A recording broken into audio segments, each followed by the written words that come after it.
சமூக வலைதளத்திலிருந்து மாணவியின் புகைப்படத்தை எடுத்து ஆபாசமாக சித்தரித்து பரப்பிய சென்னை உளவுத்துறை காவலர் கைது செய்யப்பட்டுள்ளார். கன்னியாகுமரி மாவட்டம் களியக்காவிளை பகுதியைச் சேர்ந்த மாணவி ஒருவரது புகைப்படத்தை அவரது தந்தை தன் வாட்ஸ்அப் டிபியாக வைத்திருந்தார். அந்த புகைப்படத்தை டவுன்லோட் செய்த ஒருவர் அதை ஆபாச படமாக சித்தரித்து அந்த எண்ணிற்கே அனுப்பியுள்ளார். இதை பார்த்து அதிர்ச்சி அடைந்த மாணவியின் தந்தை இதுகுறித்து மாவட்ட காவல்துறை கண்காணிப்பாளரிடம் புகார் அளித்தார். விசாரணையில் இறங்கிய போலீசார் அந்த நபரின் செல்போன் எண்ணை வைத்து அவர் எந்த பகுதியில் இருக்கிறார் என்று நோட்டமிட்டனர்.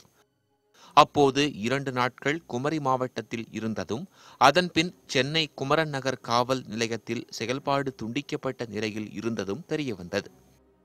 இதனை அடுத்து விசாரணையை தீவிரப்படுத்திய போலீசார் ஆபாச படத்தை அனுப்பிய அந்த நபரை பிடித்து விசாரணை மேற்கொண்டனர்.